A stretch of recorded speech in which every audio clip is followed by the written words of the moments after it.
I'm J.G. Michael, and this is Parallax Views.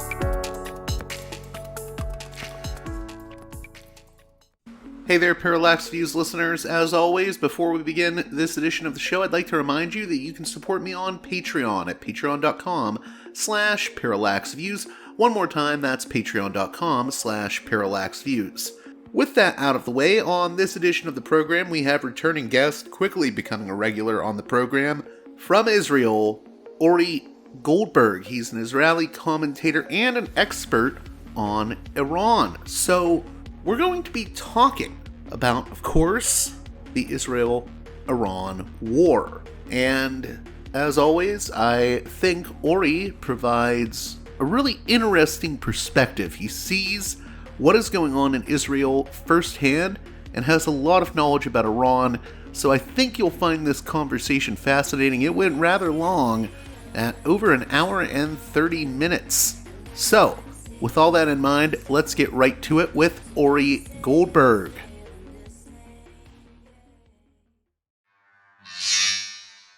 Welcome back to Parallax Views, a guest that I always enjoy having on. Whenever I need a perspective from Israel, I invite this guest on. I'm talking about Ori Goldberg, who has provided a lot of commentary on Gaza, on what is happening inside Israel, and he also has a lot of expertise on Iran. So I felt that this was an important time to get him back on the show, given that expertise. First, how are you doing, Ori? I know things are very crazy right now for a lot of people I talk to in Israel. I even have friends in Tel Aviv, so it's wild. It is wild. Mostly it's sleepless nights. And when you are sleepless for long enough, then things start slipping.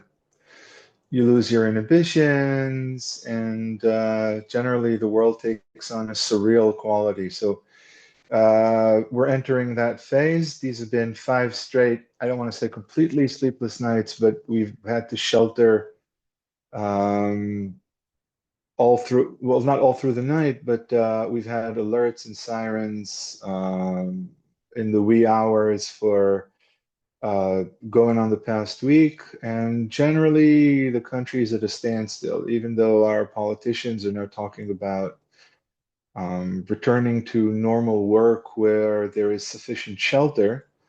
It's not clear what sufficient shelter means, and it's not clear what normal work means.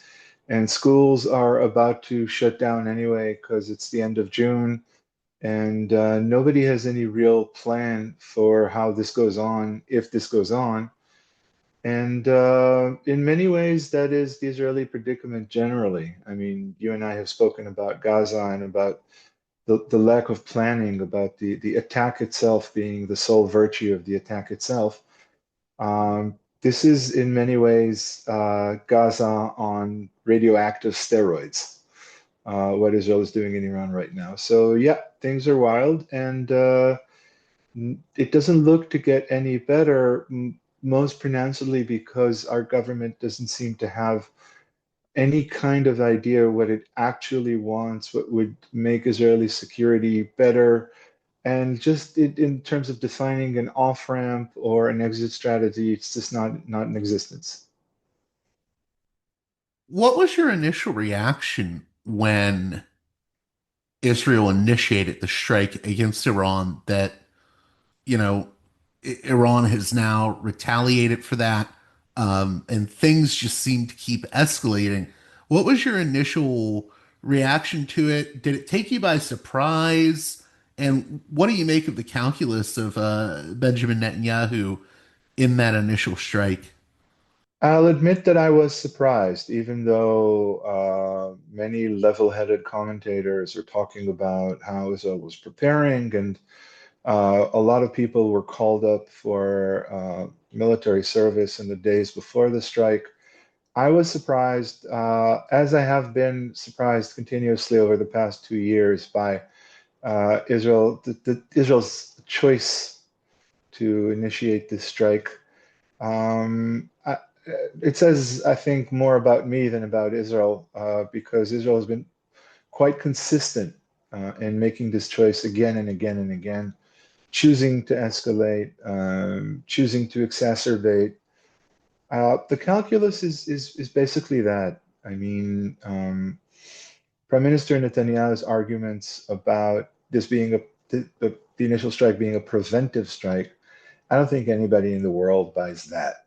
I mean, it's very obvious both that this strike was planned a long, long time ago, and also that nothing happened over the past week or two, including the IAEA's report that accused Iran of material violations of the Non-Proliferation Treaty.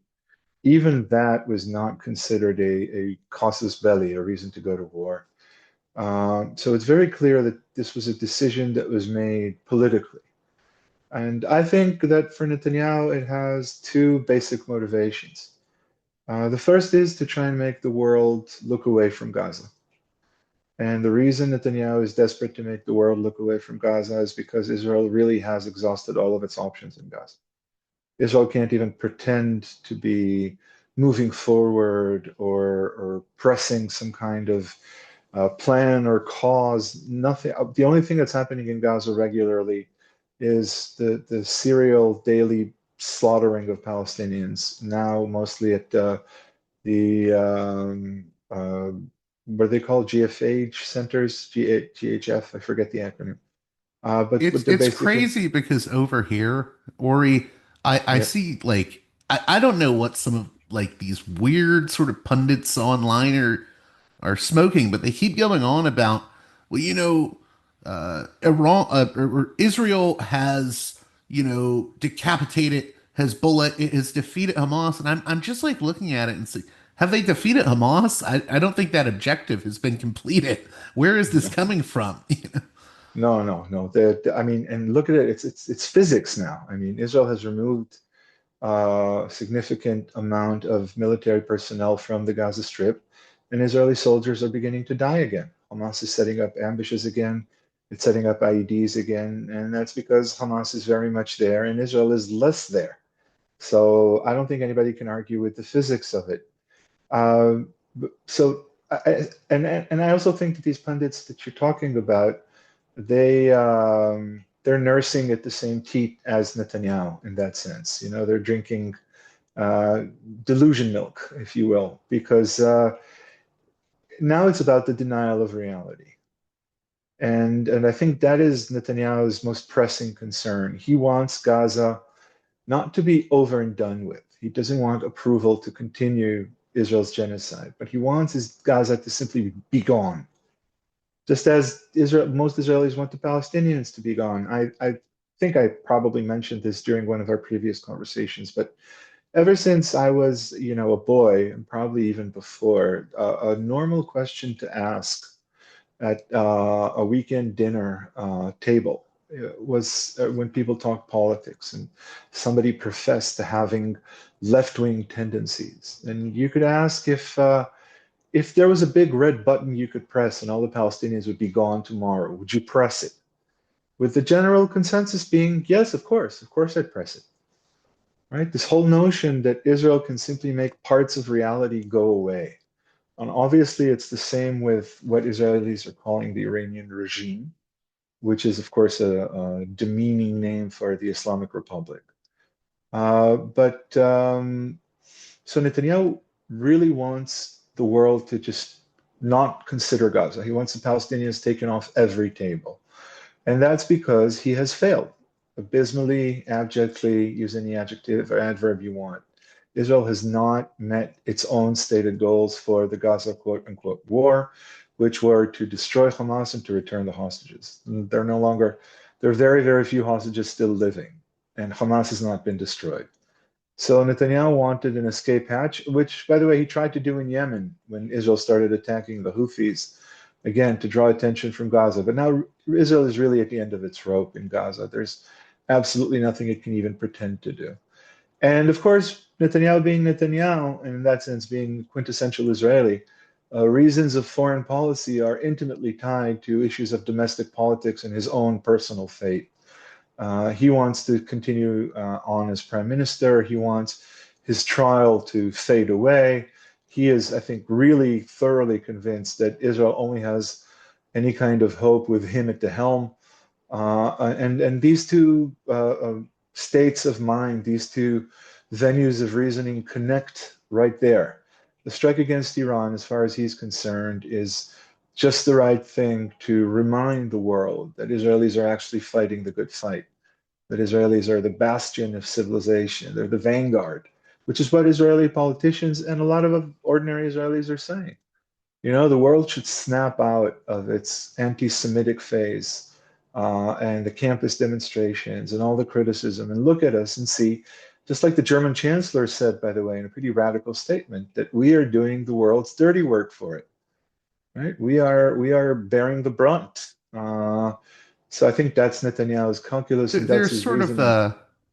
yeah, it's there's sort of this narrative, I think, that if it's not explicitly said, it's sort of implied with Netanyahu and especially amongst the more openly right-wing supporters of Israel, that Israel is the wall standing between, and this is really racist, but standing between the West and the Muslim hordes. It's the first line of defense against the Absolutely. barbarians at the gate. Yeah. Israel is Kazimierz the Great, the Polish king who saved the West when he came to the West's rescue in Vienna, at Vienna 1683, when the Ottoman troops were just about to take the continent by storm. Yeah, and in that sense, I think that partially explains, by the way, the massive support Israel received throughout its genocidal campaign in Gaza, because it was true then as well. Israel is the only thing that's stopping the barbarian hordes. If Hamas was capable of doing that to the Israelis, then these Muslims, these brown Muslims, if you'll permit me, will simply, they'll be able to do that to us, except the wheel has turned. I don't know if this got any traction in the US, but Pep Guardiola, perhaps one of the most famous soccer coaches in the world, spoke, I think, at a commencement address and said something about fearing for the safety of his own children. Now, Israel is not coming after Catalan children, certainly not Pep Guardiola's children, and the sentiment was mocked in Israel, but Pep being also kind of a weirdo. But I think what Pep said represents the opinions of many around the world. It's now Israel that's seen as a threat to the global order and to world peace because Israel considers itself able of acting with total impunity. Israel can kill whoever it wants, whenever it wants, whoever it wants, for as long as it wants. And in that sense, the wheel has turned, and I don't think Netanyahu is aware of it. I think Donald Trump is aware of it. Okay, I let's think a get into lot, that then. yeah. No, I think Donald Trump is aware of it. I think when one finds oneself agreeing with Marjorie Taylor Greene, saying, we're not, America is not supposed to fight this war. This is not why people vote Republican. This is not why people elected us. Then that says something. And I know that Trump You're is saying under, Trump's saying that, or no, Marjorie Taylor Greene is saying that. okay, The right, okay. the right wing of the MAGAs is very much saying that very clearly. And I think Trump knows that. I think Trump is trying his damnedest to stop civil war within the MAGA movement. And also, I think Trump generally, he promised deals. I don't think his voters want wars. I don't think his voters want American troops involved in land wars in the Middle East. And it's not so much At the about same Israel. time, though, he's calling for like Iran's unconditional surrender, saying they can't have any type of enrichment program. So how do you square that? Well, first of all, it's Trump. I mean, yesterday I believe that before it was 6 a.m. on the Eastern Seaboard, he issued three contradictory statements on Truth Social. So I don't think you can trust Trump until Trump actually does something. And right now, Trump isn't doing something, and that something is sending out the B-2 strategic bombers with bunker busting bombs to hit Iranian nuclear sites. He's not participating actively in the Israeli war in Iran, despite Israeli hype, despite what are described as intense Israeli efforts to convince him, despite saying things like he wants Iran's unconditional surrender. Remember Trump also speaking about peace through strength. I think Trump looks at the Supreme Leader's very recent statement about Iran never surrendering and about the U.S. making a grave mistake if it chooses to attack. Iranian official spokespersons, including the leader, always add this disclaimer: Iran will respond. Iran will not initiate, but Iran will respond. I think Trump is listening to that, and I think he understands where that talk is coming from. And I think that's also true for Keir Starmer in Britain, and it's true for Macron in France. I think they're making brass statements about Iranian nuclear weapons. True, Trump said no enrichment whatsoever. So did J.D. Vance, but they spoke very differently last week. And I think what everybody's talking about is a nuclear weapon. I think the Iranians are talking about a nuclear weapon as well. Everybody understands the terms of future negotiations, except Israel. And of course, Israel understands them too, but future negotiations are a threat to Israeli security at the moment. Israel wants to disrupt them. Trump has to make a decision. And just one final thought about this. I don't think Trump has begun trusting Netanyahu. I think Trump remembers very well the sting of that cartoon that showed Netanyahu walking him on a leash. I think Trump doesn't want to appear as though he's Netanyahu's stooge. All of that considered together, Trump may be blustery and brash, but I still don't see him doing what Israel expects him to do, which again is similar to what the US did in Gaza. Remember when Trump said one week, if Hamas doesn't release all the hostages by Saturday, the gates of hell are going to open. Nothing happened. I think Trump is letting Israel do its thing and is waiting to capitalize or leverage the results. And I think Trump is not yet convinced that Israel knows what it's doing. I don't think Trump sees the absolute victory that Netanyahu is describing. You know, I know you're a literary minded person. So it's interesting lately I've been rereading a lot of Greek mythology and Greek tragedy, and I keep coming back to one of the cycles that we see in Greek tragedy, which is hubris and then delusion, which is usually represented through the minor sort of Greek goddess eight. You know, eight is delusion. Men become consumed with eight or delusion. And then after hubris, then delusion, there's nemesis or retribution, the rebalancing of the scales. I think we may be seeing that. I fear that there's a lot of hubris and delusion at play right now. And what comes next is that sort of retribution or rebalancing. I think you're absolutely right. I think Israel has, over the past 2 years, completely detached itself from reality, and willingly so. Now, one could make the case that this was meant to be, that Israel could not have survived and thrived as a Jewish state where Jewish lives are worth more than non-Jewish lives. If this was not the case, if the seeds had not already been sown. I don't know if that's true, but it's certainly true that over the past 2 years, wherever Israel could have chosen, wherever Israel had the choice, Israel chose to continue distancing itself from the world, to continue to let hubris define Israeliness or the new Israeliness. And I think now we're seeing the high point of that cycle, as you describe it, because now it is really very much turned against Israelis as well. You know, I'm not even talking about Israel's approach towards Iran. I'm talking about the general lackadaisical attitude demonstrated by the Israeli government, saying things like, okay, 800 to 4,000 Israelis will be killed. But that's a good price to pay for the goals that will be achieved. What are those goals? Not clear. First, it was decapitating the nuclear program, then it was regime change.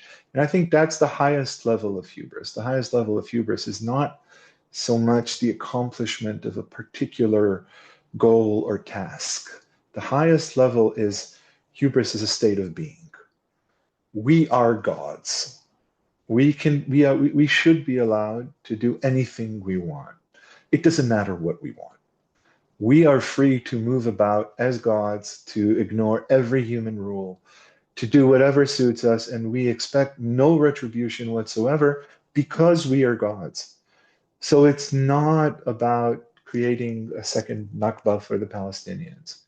And it's not about the slaughter of Iranians, although Israel is demonstrating absolutely no compunction when it comes to killing Iranian civilians. It's about this intoxication with oneself. It is true. We are gods. Um, so that is, I think, where we are now. And I But don't think it's a there's kind of folly, anywhere. though, that leads to Yes, self-destruction. yes, it is. I think we're on the verge of encountering nemesis, exactly as you say. And I think again that nemesis is not so much about, you did this to the Palestinians, you should suffer the consequences. The world doesn't care about the Palestinians. The world rarely cares about Iranians. I think this is about, and I'll use childish words, but I think they reflect the meaning effectively. This is about how annoying and obnoxious Israel has become. Right? That the general vibe is repulsion. It's not even, let's destroy Israel. It's not even a rational threat. I get this a lot when I interact with people on Twitter. People are like, I can't believe this is, what are you people thinking? Do you really think you can pull this off? Do you really think this can happen? And even people who, at the beginning of Israel's genocidal campaign, were very busy documenting and counting infractions and violations and crimes. They're now talking in that language. It's not so much about the detail, it's about the very existence in that state of being that seems egregious, that seems offensive. I think Israel's very much there, and this war with Iran is a high point. I hope you don't see this as like a distraction, what I'm about to ask, but I know in recent months we've seen, at least in the American or English language reporting, figures ranging from Ehud Olmert to Yair Golan, sort of saying this war in Gaza is, bad news, or there's war crimes being committed. I think some officials have said, they've implied war of annihilation or came close to saying those words. Why are there voices like Olmert and Golan saying that? And I want to preface, I don't think it's necessarily because of some like deep love for Palestinians in Gaza, but there does seem to be a recognition amongst certain Israeli political figures that this is not sustainable.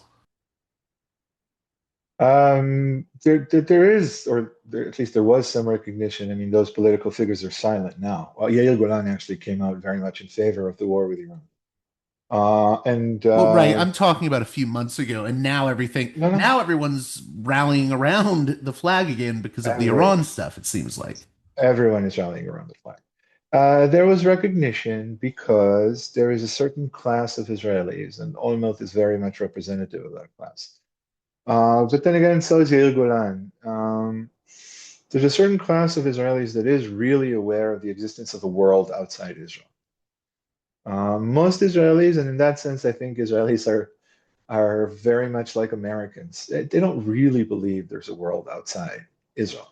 Uh, they go there, they fly there, but they're always Israeli and they always come home. Look at what the Israeli media is calling a rescue operation. That is returning Israelis from their peaceful vacations or relocations abroad to the war zone that is Israel at the moment. That's the rescue mission, returning them to Israel. So I think most Israelis, again, don't believe in that world, but there are certain Israelis who do. And I think those Israelis grew painfully aware of the very slow, nearly tectonic, but still very much there, shift in momentum.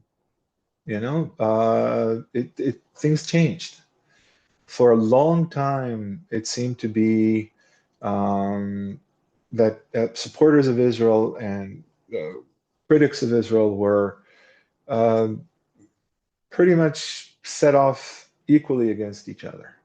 You had criticism on the campuses, but those were radical young men. And you had blatant support for Israel, but those were well-established Jewish communities. Still, they seem to balance each other nearly exactly. But that changed, and it changed because time passed, and because Israel's crimes became too grievous, and because it became very much apparent to just about everybody except Israelis who have all uh, drunk the Kool-Aid, if you will. Became very apparent to just about everybody else that Israel was a sick society, that what Israel was doing was criminal, that there was no chance that Israel or Israelis would bring into effect the required changes, that Israel was not interested in rejoining the world, not the world of the global south and not the world of the global north. Israel stood alone. And that really caused the shift in momentum. And I think Israelis like Olmert, they saw this and they talked about it. I think not just Olmert, other politicians as well. You're absolutely right. I think they were aware of it. As you say, it wasn't for their deep love of Palestinians, it was because of their genuine concern for Israel's future. If you could, how much does the personal play in Netanyahu's calculus? What I mean by that is, you've said and others have said a lot of his calculus is about staying out of prison. And I've had listeners ask me to have guests explain what they mean by that in more detail. Well, first of all, my own disclaimer. A lot of people like to blame Netanyahu, just like European countries sanctioned Smotrich and Ben-Gvir. And that makes life more easy and more comfortable than actual reality, I think, because it purports to draw a line that separates the decent Israelis from the wicked Israelis. I don't think that's the case anymore. I don't think you can actually um, distinguish between the two that clearly. It's not the crazy religious messianic fanatics against the normal sane bourgeoisie. No, everybody's in on it. So that's the first thing. I don't think it's Netanyahu. I don't think this is because of Netanyahu's personal efforts to take care of himself. I think Netanyahu is being very Israeli in how he's addressing this, and he represents Israel as Israel has come to be over the past 2 years, and not just over the past 2 years. That said, I do think Netanyahu is slightly mad in the sense that he really does equate his own personal fortune, his own personal fate with Israel's fortunes. He has to be at the helm. If he's not there, who knows what's going to happen? When he ran for the last election he ran for, and when he was elected, he had posters all around Israel showing him shaking hands with world leaders, and the slogan was, "He's in a different league. He's in a league of his own." That was then. Now he is the wartime leader. He's always wanted to be Churchill. He used to walk around for months, years even, carrying a 900-page tome on a biography of Churchill to show how smart and bookish he is. And he is, but still, you get a sense of the man's aspirations. And certainly, what he wants is for his trial to fade away, to get bogged down in a sea of continuances and appeals and technical quarrels, and also not to have to testify. This war broke out in the middle of his personal testimony. He was being cross-examined by the prosecution after spending weeks and weeks and weeks answering his personal lawyer's questions. So he wants this to go away. He wants everybody to forget about it. This is classic Netanyahu. If he fires somebody, or if a civil servant leaves an important office, he doesn't appoint somebody to the office. He appoints a temporary replacement. That's his way. He always has temporary replacements in place, assuring that his authority is the only real, tangible, long-standing authority that people look to. And I think that's exactly what he's trying to do. That's what getting out of prison means. It's either cutting a deal, reaching some sort of plea bargain with the prosecution, or just again uh, being able to say, seriously, you want me to go testify now? You know, I'm running a war here. This is about our very survival. You know, these are biblical times. There are a lot of Israelis who do think about these times as historic, again, if not biblical. We are changing the Middle East. We're taking what's ours. We're in control of our own destiny. Netanyahu wants to latch on to that, maybe even believes it, but the immediate advantage is that technical, petty stuff like his personal trial should just be tossed aside and you know addressed again when circumstances allow, which, as far as he's concerned, is never. I want to go back to the initial Israeli strike. You said that the line that this is just a preemptive strike and it was existential. You brought up a point there that I want you to elaborate on. This was sort of too complex of a strike uh, for this to have not been planned out. Can you speak to that? Oh, this was obviously planned out for many months, if not years. How Israel is going to do everything that it did because the strike. I don't know any confidential information, but I can surmise with some degree of certainty that this had to involve many Israeli operatives acting inside Iran, deploying drones, operating those drones inside Iran. This was a very elaborate operation. I think the heart of it was not the bombings, but the assassinations, because that's classic Israeli MO. A lot of people were assassinated in one night.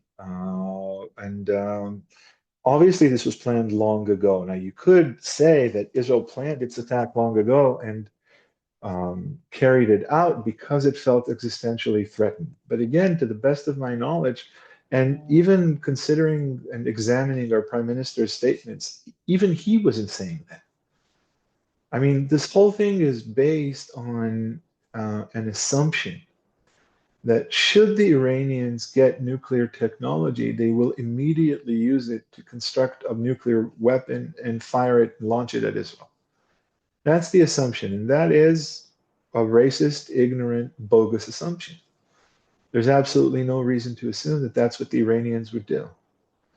And in fact, Israel and Iran had managed to sustain a reality of a coldish conflict and mutual deterrence. For a long time, neither side seemed to show any real interest in going to war. I can, again, to the best of my knowledge, attest to the Iranians' lack of desire to go to war. And that seemed to be the state of things. The notion that something dramatic had happened, that Israel had to defend itself.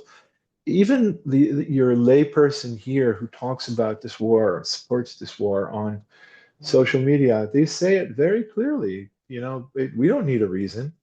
It's obvious that they were out to destroy us. Otherwise, why would they build their proxies? We were and still are all about peace. We want peace. They should have left us alone. The fact that they didn't in itself is proof positive that we had to act. Our only problem was that we were scared and effectively neutralized. And you know, we didn't do it for a broad variety of reasons. It's a good thing that even a contentious prime minister like Netanyahu found the courage to do it.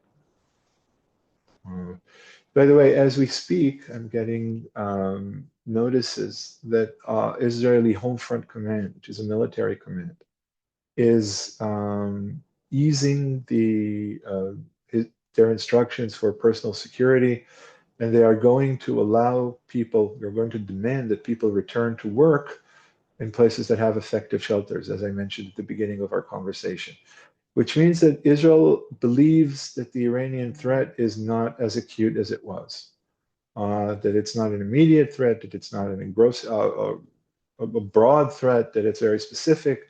I don't know if that comes because of Israeli pride in Israel's achievements or because Israel understands that this war is about to come to a close or whatever, but this is what's happening right now. Right? This was just announced.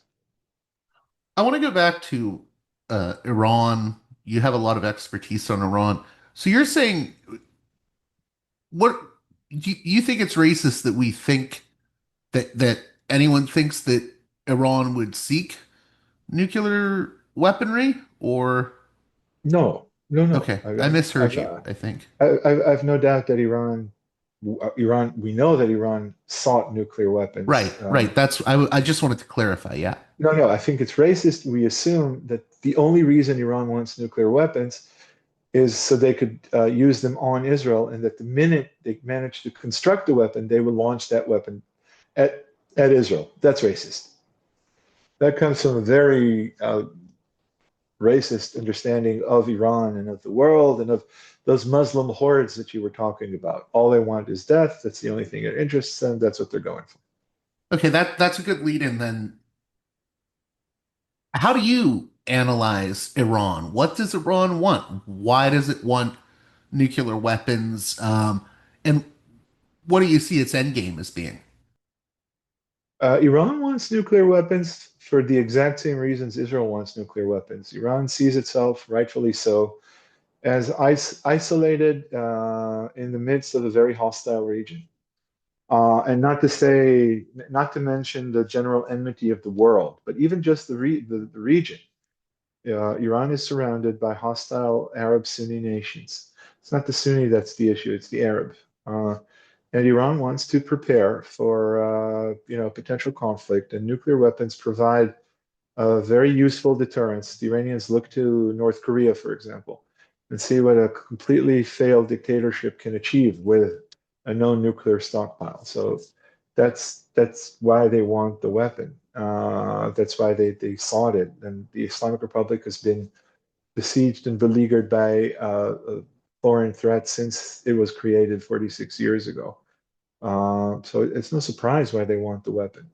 What's the end game? The end game is to become a well-established, recognized regional power, to get a seat at the big boys table, to be consulted, to be a part of regional initiatives and global initiatives, to create, to allow Iran's highly educated, young, knowledgeable workforce to find gainful employment in the world, to even to open Iran up to the world. Again, this isn't North Korea. The Iranians want deals, they want investment, they want to be a part of the world. That is a consuming desire as far as Iranians are concerned.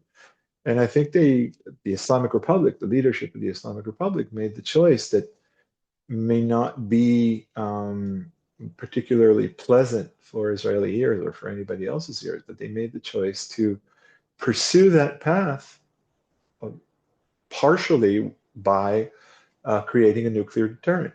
The notion that the Iranians would use these weapons, you'd have to believe that the Iranians are mad fanatic zealots to Well, believe that we this have a is lot of pundits in the US, so we'll say that the whole these are religious fanatics. Yeah.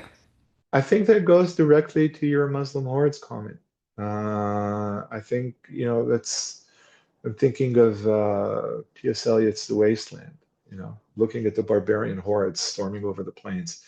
Um, or if you'd like, J.M. Coetzee's wonderful Waiting for the Barbarians. Yeah, Yeah, there's sort of there's this assumption that Iran is not a rational actor within an anarchic world system of nation states that are yeah. always competing for resources or just for security. And I think that's their impetus. I think that's Iran's impetus is, security ultimately. Yeah, Iran in that Iran is exceptional in its way, but Iran wants to be recognized as exactly part of that world system that you're talking about. It's security. Security leads to economic development. All the stable dictatorships, many of whom the United States and Israel support fervently, like Saudi Arabia or the United Arab Emirates, if you will. These are not democracies. They want security. They want their citizens to have a decent quality of life. They want to ensure their own rule. The leadership of the Islamic Republic in that sense is no different from any of those other, well, dictatorships that the world appears to be supporting. And again, I'm not saying that Iran has never been involved in sponsoring terrorism or in terrorist operations. It has, but I mean, for the U.S. to make that accusation and pretend to appear completely righteous when one thinks of everything the U.S. has been involved in all over the world when it comes to both terrorism and meddling in other countries' affairs and pretty much everything in between.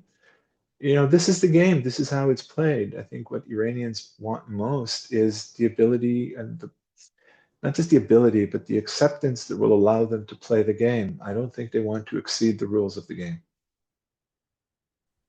I know the pushback I'll get from some corners is well, what about Iran's rhetoric? Death to Israel, death to America.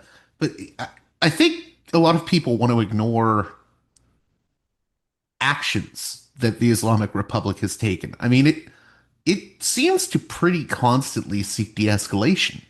I mean, I think it wanted the JCPOA and then it got ripped up. So, I mean, I understand why people can get concerned about heated rhetoric being used, but we also have to couple that with, well, what have the actions been of the state actor?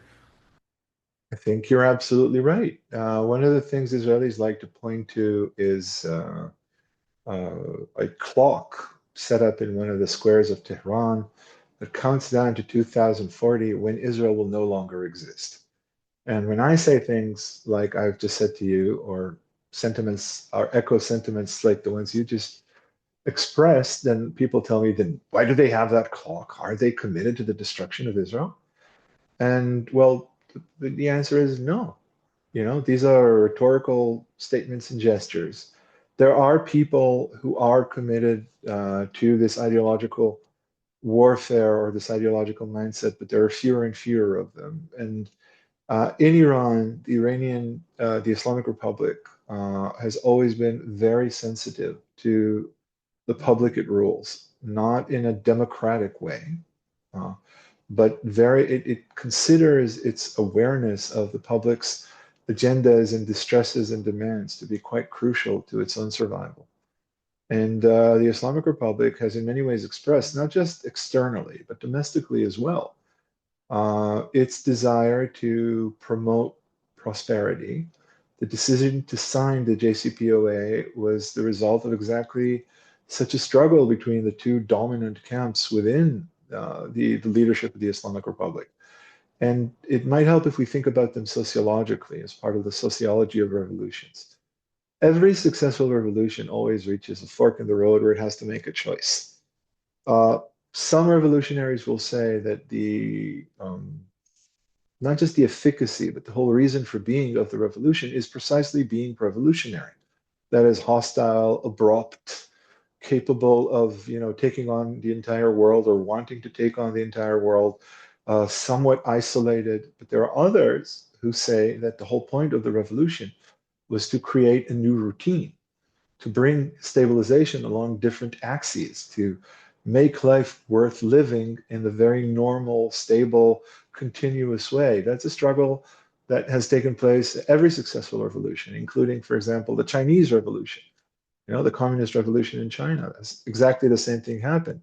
And the people who wanted to be violent revolutionaries held sway for a while, but then the people who sought routine, took over the country. And now there's a kind of a combination between an attempt to re-inject the routine that was initiated by Deng Xiaoping with some communist fervor to ensure the survival and the control of the party. But it's a cycle, it's a society, these things happen. The notion that this is what Iranians want, this is what Iranians will do. Iranians are two-dimensional. That's the problem. That's the blind spot. It's about dehumanization, and this is where really Israel has set unprecedented levels of blindness, because truly the dehumanization that Israel has carried out with regard to the Palestinians, it has ruled since 1948 and has occupied since 1967. is really probably, as far as any place in the global north has gotten to, and this sort of dehumanization, it creeps inwards at some point. You start to lose your own humanity. If you see them as two-dimensional beings, you start getting used to understanding the world in two-dimensional terms. And Do ultimately, you you, see, not to interrupt you, but do you think that can also happen on the Iranian side of things? What I mean by that is this sort of moment has emboldened the hardliners in Iran. There's a lot of hardliners saying, see, we should have gone after Israel. We should have destroyed the enemy, and I think it can lead to the same type of thinking in I, Iran. I, This is, I mean, it's hardliners versus hardliners, and it's almost like a symbiotic relationship. I agree with you. And by the way, I think that's another reason that should have um, prevented Israel from attacking Iran, because the risk of ending up with something that is much worse than what you had before in terms of commitment, in terms of adopting a hardline attitude, is that much greater when you are the one who's initiating the shift. And Israel played an instrumental part in the establishment of Hamas as an alternative to Fatah. Israel was pretty certain that religious nationalists will not be a threat in the way that Arafat was when he led Fatah on sprees of terrorism against Israel. Well, look what they ended up with. Um, it really is, as you say, it's symbiotic. One hardline approach draws another hardline approach.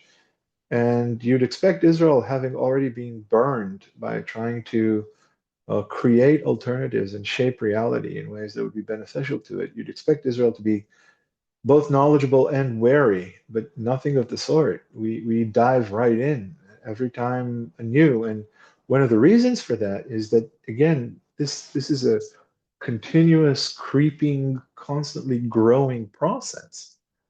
When you lose the ability to understand the world in a complicated way, when you don't see the people, your potential enemies, as people who have various considerations that motivate what they do, then you start behaving in a very obtuse way that ends up costing you much more than you thought you were going to pay.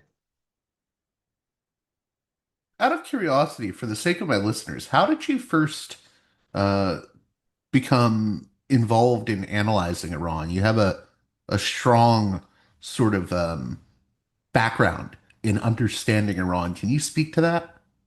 Sure. I was lucky to attend a program for an honors program, interdisciplinary honors program at Tel Aviv University, where I was basically able to take whatever classes I wanted as long as I ended up getting a master's degree in 4 years.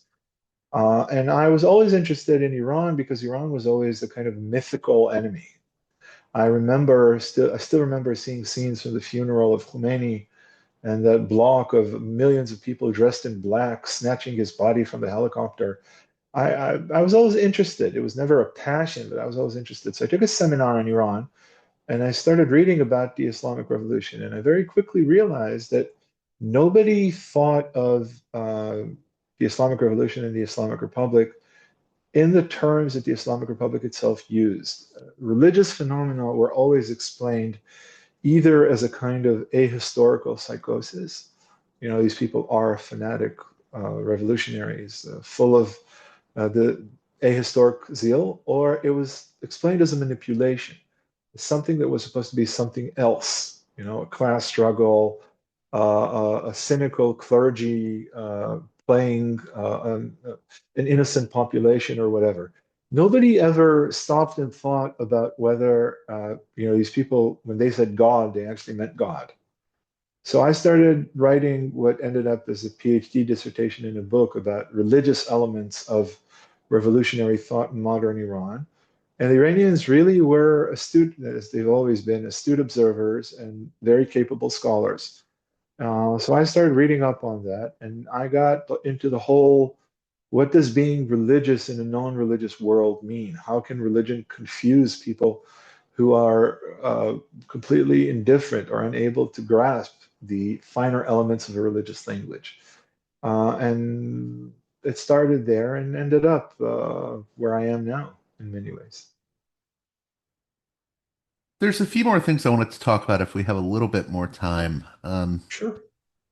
There's a lot of talk here about, it's time there needs to be a regime change in Iran. And in the US now, if you're saying, I'm not so sure, we need to be very cautious of how this all plays out, especially with US involvement.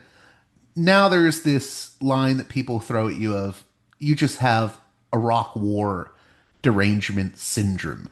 You've overcorrected for the lessons of the Iraq War, and this time it's going to be different. But regime change is not an easy thing to begin with, and to be honest, I'm not even sure if regime change is actually the goal. And it seems like some people think there will be regime change, just if we bomb them enough, the people of Iran will rise up against the regime. There's a lot of assumptions at work here that, oh, eventually the Iranians will fall. Any day now, it's going to collapse. And the Islamic Republic will be gone, and Iran's people will be free. And there's a sort of colonialism to it, too, as well. I know there's a lot to unpack there, but I wanted to bounce those things off you because I'm not sure this is a regime change. It just seems like a very aimless decapitation effort. Yeah, again, once again, I think you're absolutely right. And you call them assumptions. I would call them leaps of faith because they really are based on faith, not on any kind of substantive reality. Um, First of all, that phrase regime change is ambiguous and unclear by definition. What does that mean? Are we installing a regime that is pro-West? Are we going to set up a democracy? Do we want the Iranian people to choose? What does a rebellion against the Islamic Republic even mean?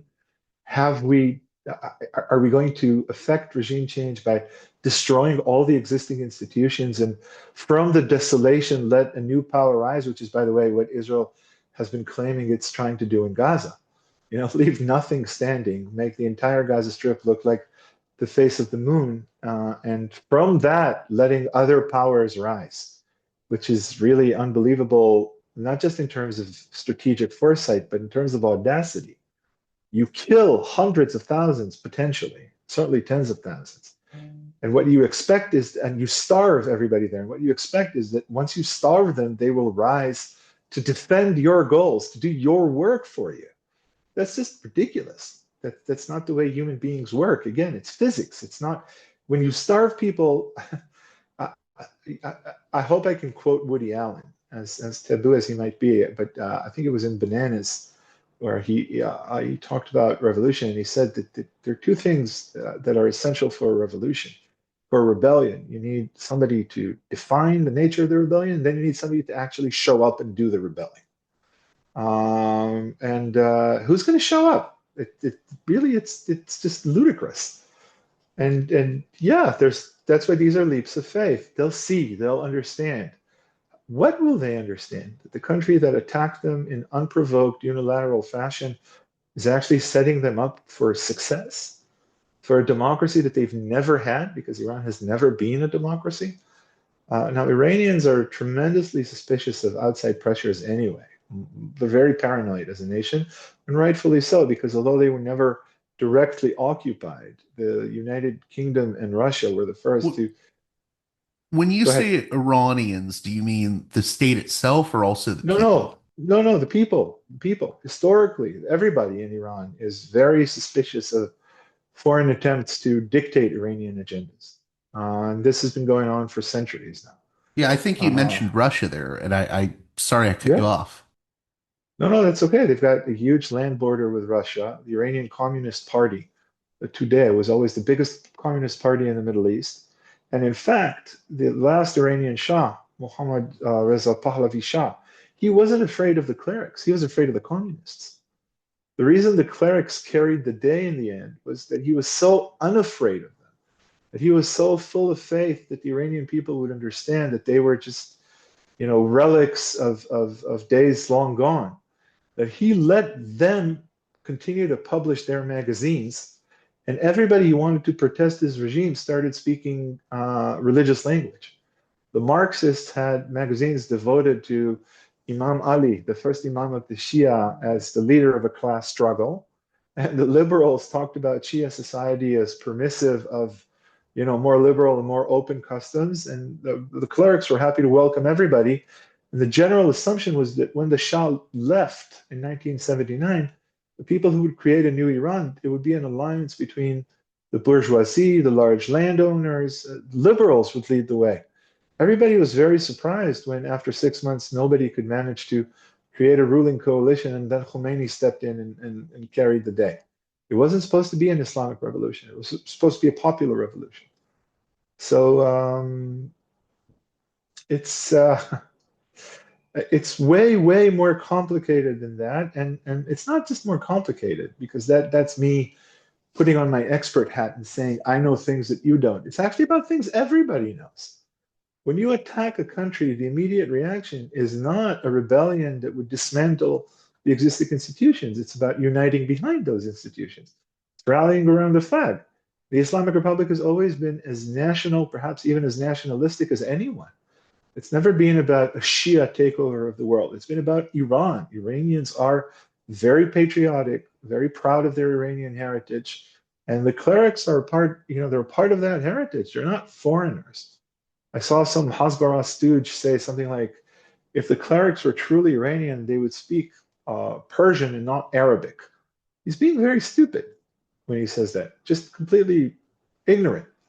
So that ignorance is what drives those pundits that you're talking about, and the faith, and not just the colonialism, but the basic. Let's use the old word. It's about imperialism. It's about staking a claim for the rightful dominance of the global north or of the west over these people who are primitives, who don't know, who are completely unaware of how sophisticated the world is, who don't know money, who don't know true morals when they see them, who are violent, who treat each other with just a general lack of morality. That's very much still there, and that's one of the reasons why the German chancellor jumped into the fray and said, Israel is doing our dirty work for us. That, and of course, the ability to try and get the Holocaust off the collective German chest. What do you make of the way in which some people will go? I mean, this is a line I think even Netanyahu used of, well, what we're trying to do is to free the Iranian people from this oppressive regime. And I think it confuses the fact that, I mean, there are a lot of Iranians, especially younger Iranians, that don't like the Islamic Republic or how it does things. Um, but that doesn't mean you could bomb people to freedom. In No, fact, they, people don't like being bombed. no, they don't. And there is I mean, it's no, crazy that I have to say that. it is. And you and I have talked about this before. Israel is placing very sane people in situations where they're saying things that should not even should not be considered just sane. They should be considered trivial, and they suddenly sound crazy or anti-Semitic or wrong. They're not wrong. You're not wrong. You're absolutely right. And there's also no they deserve it clause in the international law of sovereignty that regulates what a sovereign state can do to another sovereign state. Israel can't decide that the Iranian regime had it coming, which is what most Israelis think. That's just ignorance integrated with a very deeply ingrained notion of supremacy. We're better than those people, so we get to decide. They don't. And think about what it says about the Iranian people as well. What are the Iranian people? Are they drones? Are they stooges of this Israeli pretension or this American or German pretension? All you have to do is bomb them, and they will immediately do your bidding, which is to dismantle the Iranian regime. It's exactly the opposite. Anybody who knows Iran, and I read a lot of people in Iran, people who are in connection with Iran, people who are scholars of Iran, there is a very, very broad consensus that the Israeli attacks are achieving the opposite outcome of what Israel supposedly intended to do, which just, I think, strengthens the point I was trying to make before and that you made yourself, that it's about the intoxication of the attack itself. It's not so much about achieving any kind of concrete goal. It's about, and it's exactly the same as it was in Gaza. There's no end game. There's no strategy. There are no off ramps. It's about they did this to us. Well, we're pulling all stops, and as the French say, let the flood come after us. Après moi le déluge. Screw them and the horse they rode in on. We'll show them. That's it. It's not even about the systematic extermination of a race as it was with the Nazis. It's about, fuck that, we're just going to go do that because we're entitled. We should. One thing I wanted to ask you about, because I've been worried about it lately, and you may have a different perspective of this as an Israeli, and it's more an American sort of concern, but with all the actions Israel is taking, I think it's opening up some really dangerous avenues for resurgent anti-Semitism. What I mean by that is in the US, we have figures like the right-wing pundit Candace Owens, who I would say is using legitimate criticisms of Israel that exist to smuggle in like very explicitly anti-Semitic ideas, often religiously infused anti-Semitic ideas, into discourse, and this stuff is becoming more normalized. And you know, I'm really worried about anti-Semitism because there's a lot of voices out there that are becoming normalized because they're mixing legitimate criticism of Israel with anti-Semitism, and the it's in part because these actions Israel are taking is creating the fertile ground for that, I think. Do you know what I mean, or is this a legitimate concern on my end? I know exactly what you mean, and I think you're absolutely right. It's not just legitimate; it's absolutely correct. And the flames are being stoked by Israel intentionally. Because let me give you an example. Israeli military industries are regular participants in one of the um, biggest weapons expos in the world. It takes place in La Bourget in France every year. Particularly Israeli aerial industries that produce missiles and rockets and all kinds of armaments that can be dropped from planes. The French authorities, this was a decision that had been ratified by French courts a while ago, blocked access to the Israeli pavilion, said Israelis could not participate in the exhibition. You know what the Israelis did? They put up a black wall, and on it said something like they exterminated us once, now they're blacklisting us. And there was a yellow Star of David, which was what the Nazis made Jews wear in Nazi-occupied Europe before they killed them. When you do that, you are opening up venues for anti-Semitism. When you present criticism of Israel, especially as it is ratified by the courts, as immediately, not just an anti-Semitic response, but something on par with Nazi policy, why should you expect any other kind of response than, well, you know what, those guys had a point. It's Israel that's taking the discourse back to those levels. And it's doing that intentionally. So yes, there's a lot of anti-Semitism out there. And sometimes the lines are very fine. This whole thing about Jews being a burden on the world, I get that a lot.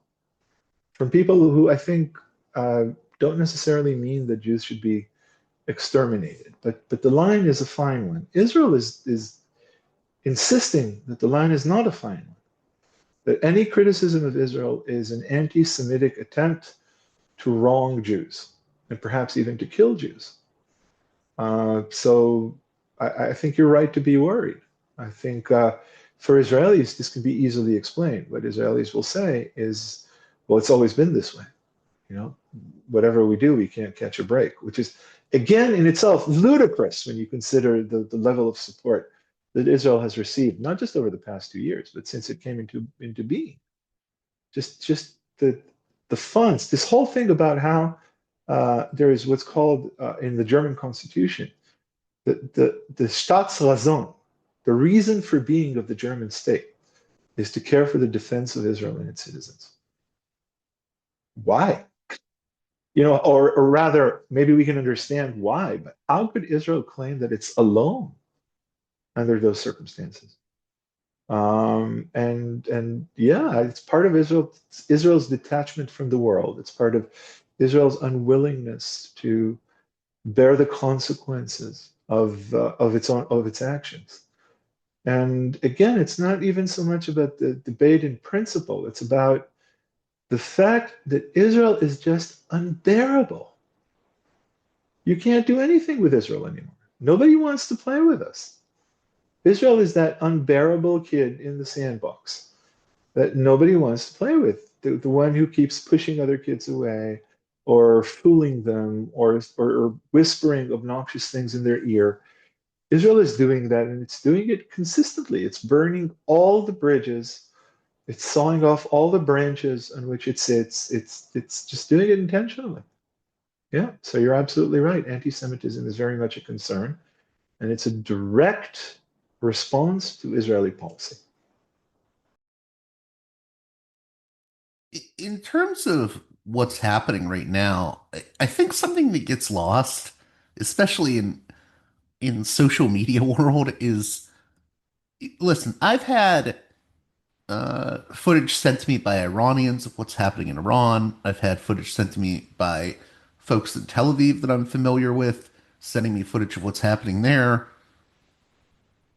I almost feel like sometimes we don't really think about the stakes of what's happening. I mean, civilian lives are being lost, both in Iran and in Tel Aviv, and I just And when wish people understood that like this is not a game. absolutely, absolutely, and you're talking about a game, then as far as most Israelis are concerned, the lives, yes, lives are being lost in Tel Aviv, and they're being lost all over Israel. But the lives being taken by Israel, for the Israelis who are taking them, the Israelis who need to come to terms with the fact that those lives are taken by Israel. Well, It you is, mean it is, especially in Gaza, I take it, because it's but weird. I'm doing exactly what you said Netanyahu wants people like me to do, which is to think about Iran and not just think Gaza about anymore. Iran. Yeah. No, but it's no. It's also relevant to Iran as well because I think most of the attacks so far have been carried out by drones. And when you think about drones, what is operating a drone if not a video game? That's what drones are. And in Gaza, it's much worse, of course. In Gaza, you can basically, well, not basically, you can tell Palestinians the only hope they have of getting food is to come to these concentration corrals. And once they do, there are tens of thousands of people lined up. Obviously, they can't stay lined up forever.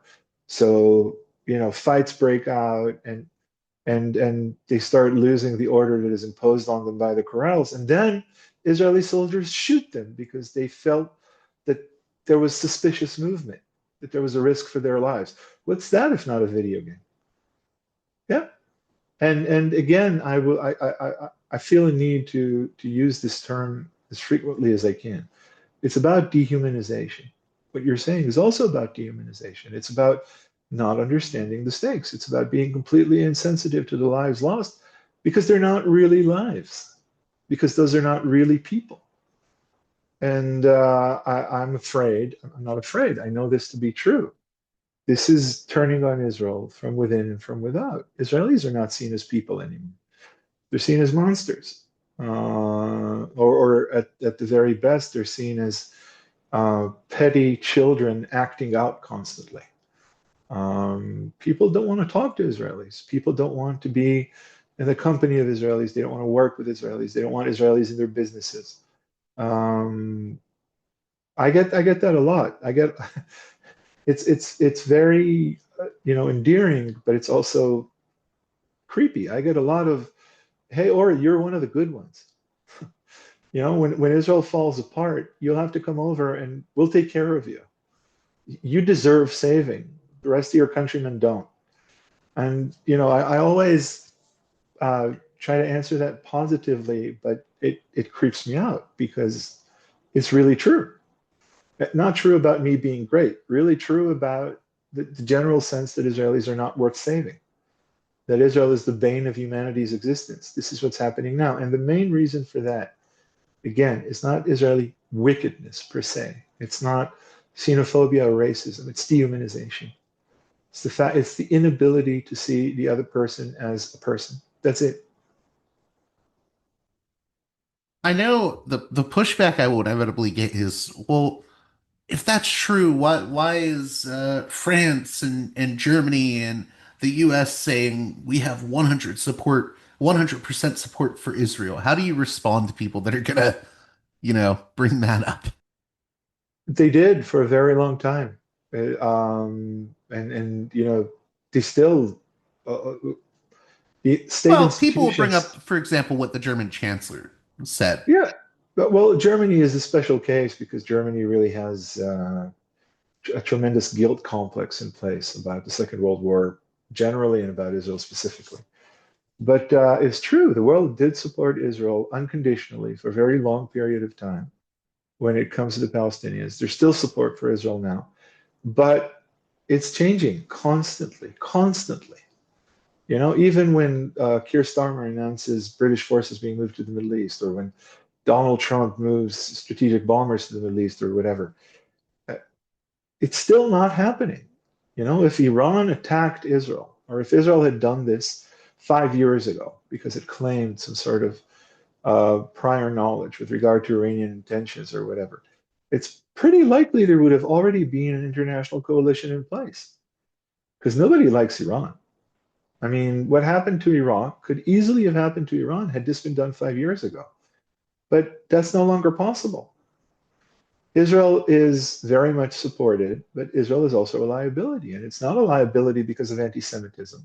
It's a liability because Israel continues to do exactly the same thing, regardless of the time passing, regardless of the evidence accruing. That's why it's a liability because, people see this and say, the Israelis are crazy. They're a risk. We don't need that. It's interesting. I wanted to talk here before we close out about the reaction of Arab states, especially the Gulf states and even Turkey, to the Israeli strike. I know Saudi Arabia reacted very strongly. I believe Turkey has too. I think the Gulf states are worried about this turning out into an all-out regional conflict, and they have every right to be concerned about that. But I was reading an article in the Jerusalem Post that said that the headline was "Public Condemnation, Private Interest, Arab World Response to Israel's Iran Strikes," and it says, well, all these Arab states are saying they're condemning the attack, but at the same time, come on, they signed a peace and normalization agreements with Israel. And it was very weird reading that because I'm thinking to myself, these things can change very quickly. And I mean, even the relationship with Saudi Arabia and Iran has changed. There was the rapprochement that was mediated by China. I mean, I'm not sure I mean, I know there's normalization agreements, but these Arab states aren't necessarily going to always have the same relationship with Israel. Things can change, things can go into flux. I wanted to know what you think of that sort of analysis that I'm providing there. I completely agree. I think it says a lot about how Israel is not, extremist in a right-wing way. It says a lot about how cynical Israel is, but the cynicism that is at the heart of this dehumanization. All these people care about is money. That's why Israel likes doing business with dictators. Ultimately, it's about buying off the dictators and making sure that they get what they want. Israel can define what it wants, and the dictators can define what they want, and everybody gets what they want. And all of this pesky discourse about rights and people to people and stuff like that, and dialogue. That's that. We'll fund a few ventures and we'll get that off the table. But And even those dictatorships may get annoyed with Israel at some point. of course, they already are. They already are. They already are, by the way, because dictators are um, astute assessors of threats. Dictators need to stay on their toes. They need to make sure that their environments are stable. And Israel is an agent of instability, of chaos. It's well, yeah, I think they would see it as bellicose. Yeah. But again, not so much because Israel wants this leader to be on the throne or that leader to be on the throne or a specific piece of land or whatever. Because for Israel, this is now security. Security means we can take the fight to you whenever we want. And you're saying things can change fast. Israel can change fast. Israel can flip on you in a second. Israel can decide that it can strike you, and it will strike you if it doesn't like what you're doing. Yet again, this is also part of dehumanization. It's this blindness that Israel has. It's the camel being completely oblivious of its own hump. And I swear to God, Israelis are saying this. Israelis are saying, the world looks at us critically, but they don't understand that we share values, that it's our Judeo-Christian morals. I heard a rabbi who's like a well-known public voice here say something like, the Iranians have an either-or worldview. They don't understand complexity. Whereas we Israelis, we've got our elaborate system of Judeo-Christian morality and values, and we understand complexity. So that's why we're bombing the hell out of them because it's just not. It defies reason. There's no way of explaining it. It's insane. We really are insane at this point, clinically. We're in the midst of a psychotic break. I can't explain it any better than that. It's true that there are things that have been in place ever since Israel was created. It's true that the notion of Jewish supremacy is the one founding, is the bedrock upon which the Jewish state was established. All of that's true, and it can be sociologically demonstrated that this was a very probable outcome. But right now, when voices could speak for reason, when cooler heads might prevail, there are no cool heads. It's just not there. We're insane. Of course, there are people who think like me. Of course, there are people who try and demonstrate or whatever. But any attempt to suggest in Israel now that this war with Iran is not right for a broad variety of reasons would be just laughed off. That's one of the reasons I'm often asked if I get threats. I don't get threats because people just think I'm so loony, that I'm so out there, that there's no reason to threaten me. Uh, I'm just satisfied with I'll just be who I am, and why would they care? Nobody in his right mind would think of reality the way I do, and that's pretty much the state of affairs. I also wanted to say, without the threat of Iran or without the threat of Palestinians, I'm talking from like the Israeli perspective here. I almost feel like I've talked to very far right-wing Israelis who seem to have like very conspiratorial views, not just about Palestinians, but Israelis themselves. So I have met far right-wing, sort of messianic, religious Zionists that literally will say, well, once we're done with the Palestinians, then we get to the liberal Zionists and the liberals in this country who are ruining everything. It, it feels as if without the external enemy, I kind of wonder if Israel would fall apart. I think it's an astute observation. Yes, we need an existential enemy. It's a part of the Passover Seder is a bit of verse that says that in every generation there's an enemy that's out to destroy us, and you save us, God. So thank you. We're celebrating this in your honor. So it's part of the religious narrative, often rightfully so. But for Israel, yes, we always needed an existential enemy. It was Nasser before it was Nasrallah, and it was Nasrallah before it was Khamenei or whatever. But about that remark about the liberals and the messianic hardcore right here, I think there's more that brings them together than brings them apart. Um, this sense of supremacy, this blindness, this dehumanization, it's common to both sides in that sense. And the liberals are, for many long months, protests against Netanyahu did not allow political protests against the occupation to be a part of their effort visibly. The demonstrations in Tel Aviv and in other places, they would get chased off. It's not the case anymore, but now the protests are suspended anyway. And the reason was that, the liberals said, we have to get rid of Netanyahu and his government. We have to get rid of the messianics. We can deal with the occupation later.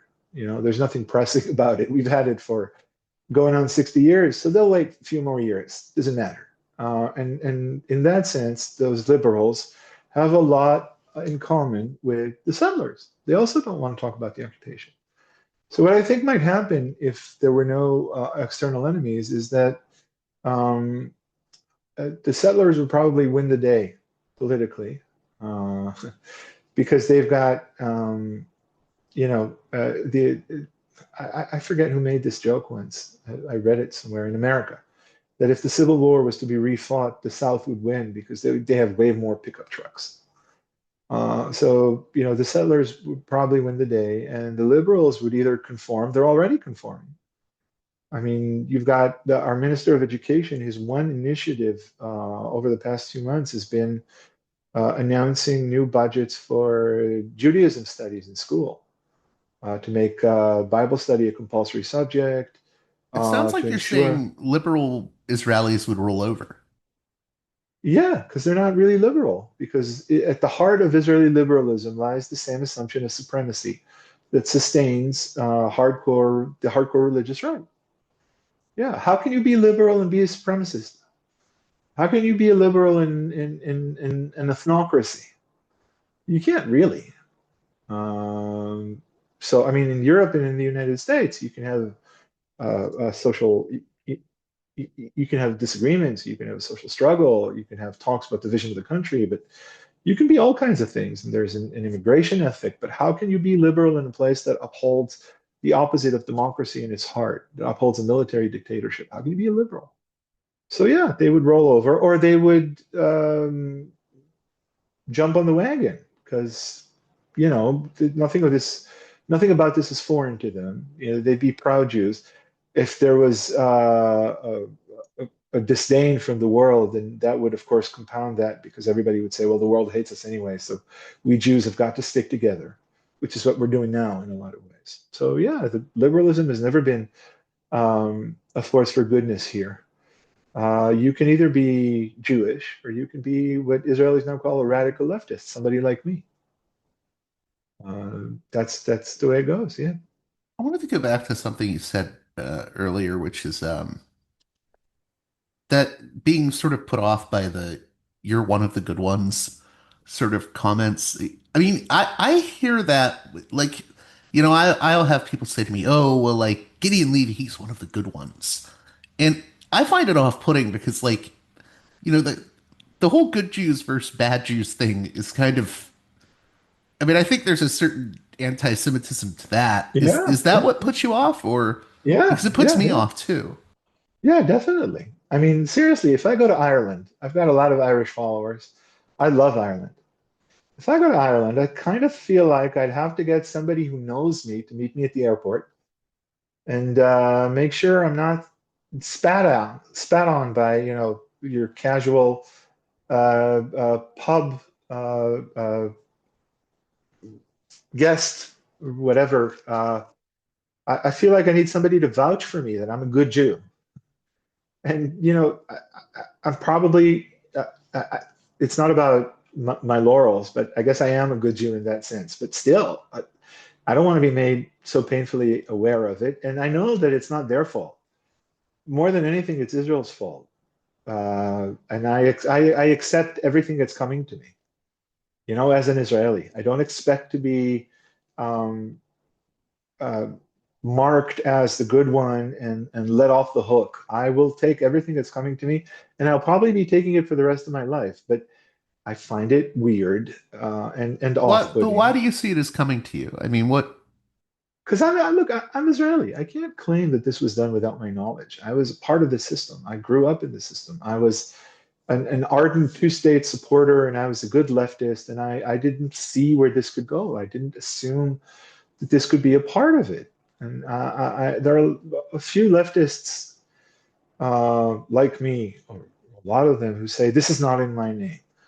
Okay, that's not conducive to anything. I'm Israeli. I don't want to be anything but Israeli. And if I'm an Israeli, then I have to bear this burden. This albatross is around my neck as well. I can't pretend to shake it off just because I warned about it right from the start, because it didn't start on October 7th. It culminated on October 7th. Uh, and I don't want to spend my life uh, soul searching. I want to be a good person. I want to talk about the possibilities for living. I want to transcend, the constraints that will be on me as an Israeli. But I also know who I am. I can't pretend that I'm not. And I don't know what I think about people who, put in their social media bios things like living on land stolen from this first native nation or whatever. Yes, I mean I live in Israel. Israel was carved out of what was apparently, not apparently, what was a Palestinian entity. I'm not going to renege on my Israeliness. I'm not going to leave and be a dissident and do everything I can to bring about the destruction of Israel. My life is here. My language is here. My family is here. This is who I am. And if this is who I am, then part of who I am is the genocide and the war and everything that's become of Israel over time, and certainly What over would the you say to past few people years. that would argue that that's sort of accepting a collective guilt that maybe it is a slippery slope, though? I understand where they're coming from, but I have to say that I've looked into my own heart repeatedly over the past 2 years. I, this is what's there, you know. I don't have a better explanation. I'm Israeli. Uh, this isn't about rational choice. This isn't about sanity. This isn't about the slippery slope, by the way, on both sides, because a lot of people write to me and say, you should go back to Europe where you came from and give up, the land that you stole and live the life of an immigrant. I'm not going to do that. And on the other hand, I'm not going to wallow in this guilt and say, well, I can't ever do anything. No, I have to fight for myself. I have to try and be a person. And as a person, if I want to stay true to myself, and I believe that is really a moral necessity at this point in time, and I have to accept that I'm Israeli. My understanding of reality was shaped by where I was born. It was shaped by the language I speak, and those are all here. Just two more brief points. I promise to let you go. I know I've taken up your time, but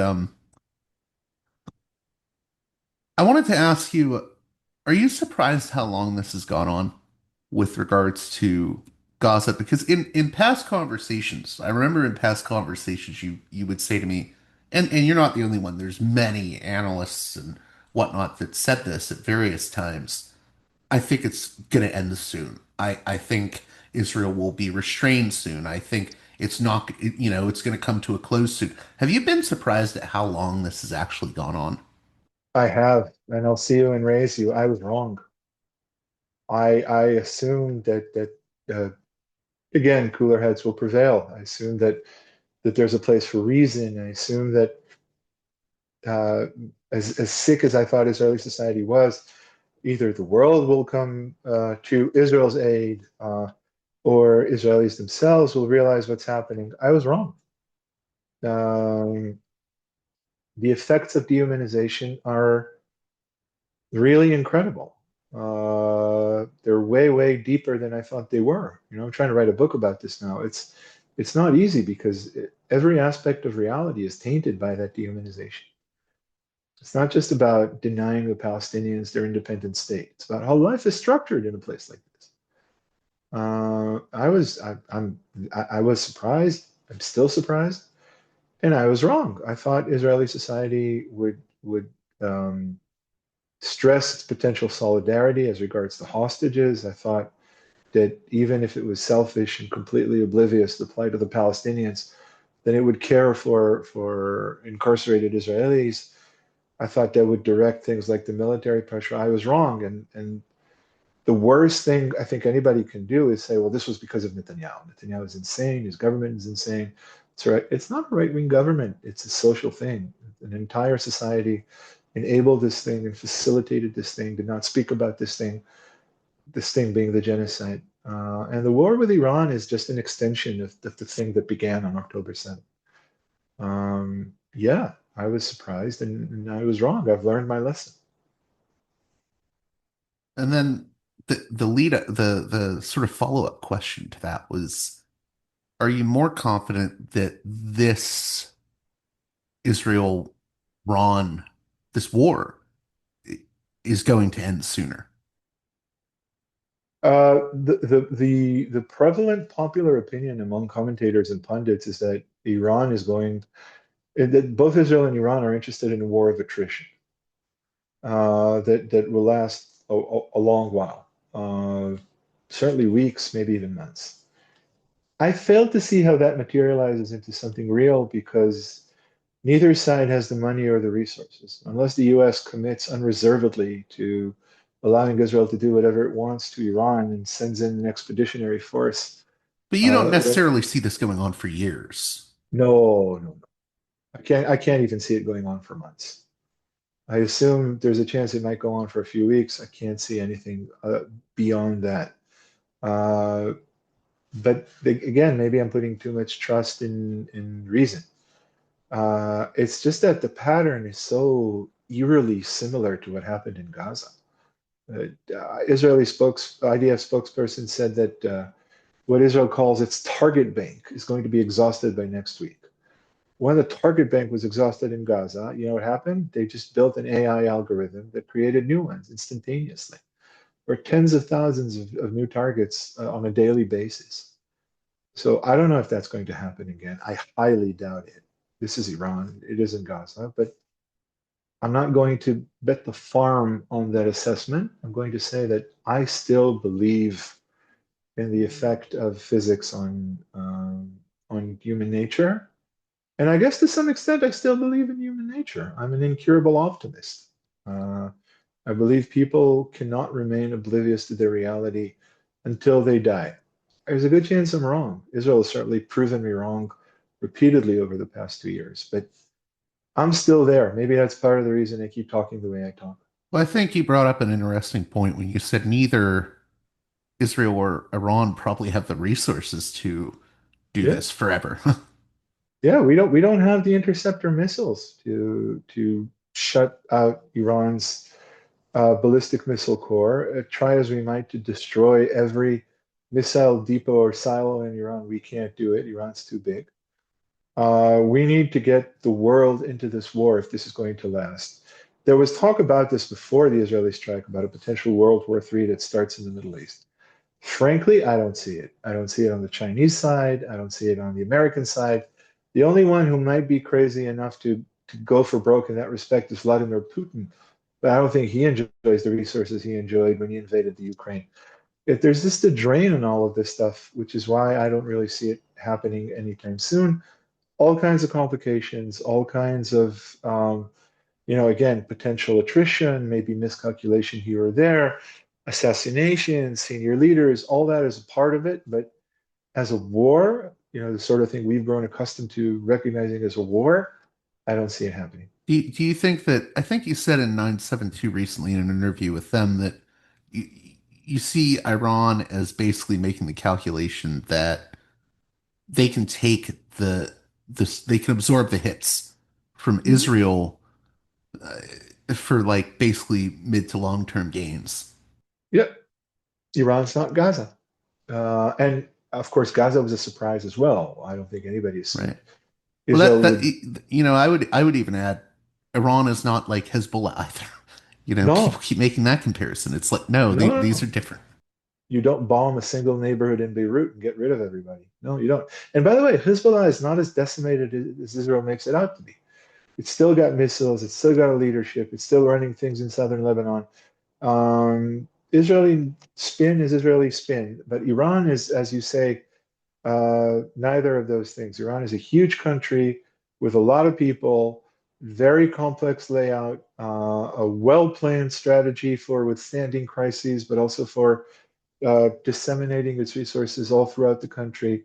And Israel also, it can't. doesn't share a border with Israel, which means, I mean, that's the other factor here. There's not going to be, I think, a ground invasion by either Iran or Israel. That's very likely. That's very likely to be the case. I mean, I've heard semi-apocalyptic talk about Israel deploying commando troops to get at places like the nuclear sites that are hidden. I don't know if that's true or not. I hope it isn't. But even if it does, there's no ground invasion. There are no four divisions that can enter on 3 days' notice like Gaza. It's just not there, or Lebanon. It's just not there. So I don't see it physically.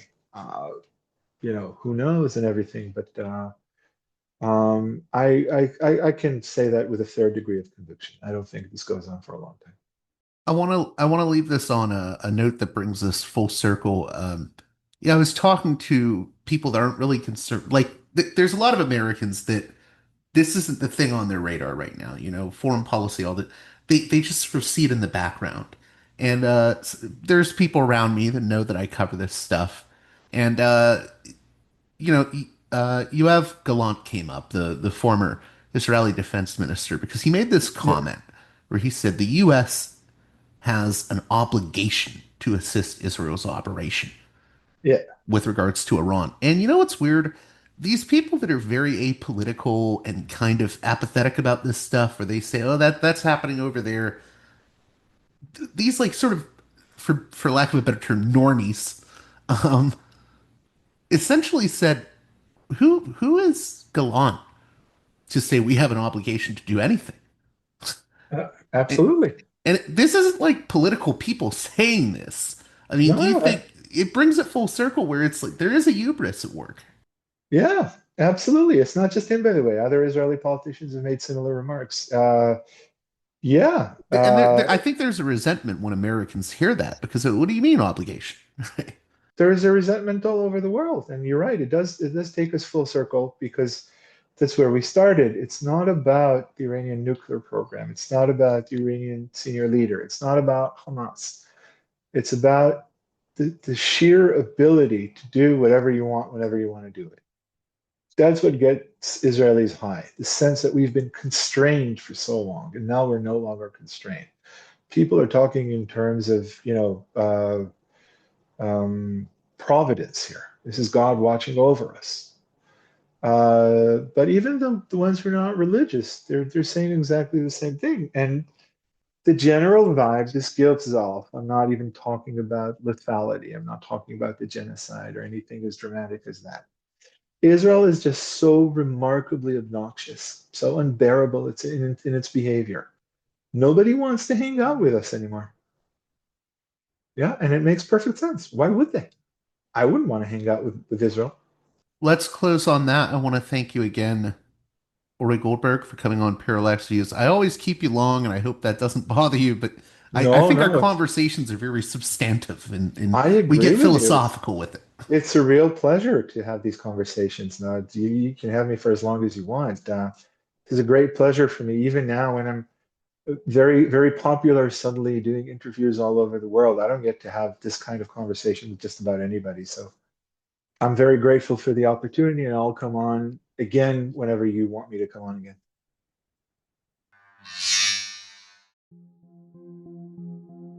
This edition of Parallax Views is brought to you by the $10 and above tier supporters of Parallax Views on Patreon.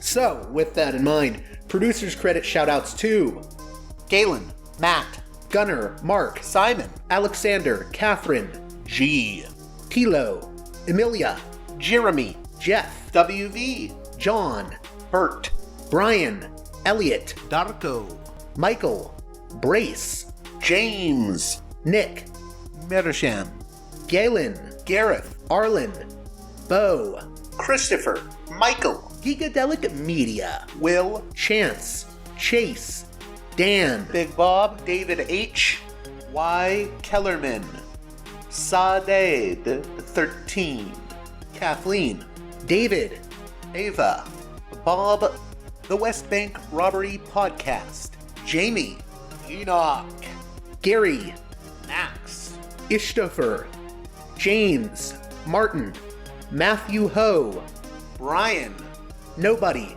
Thomas, and Dano. And now on to the show. Well, that does it for this edition of Parallax Views. As always, please consider supporting me on Patreon at patreon.com/parallaxviews. One more time, that's patreon.com/parallaxviews. And with that being said, until next time, you've been listening to Parallax Views with Parallax Views to Parallax Views with Parallax Views. The way out is not simply to say, don't do it, just to prohibit. If nothing else, if we don't do it, others will be doing it like crazy. So, we have to confront the problem. But no, basically, I know of the great anxieties, problems, new forms of control, but it's also new forms of freedom. This is why I always emphasize that internet and all this new digital stuff, it's a very ambiguous phenomenon, but it's the field of struggle. New forms of enslavement, but at the same time, new incredible forms of freedom. We have to accept the fight with no nostalgia for old, allegedly more authentic communities or whatever. I'm not afraid. I'm not afraid. I'm not afraid. I'm not afraid.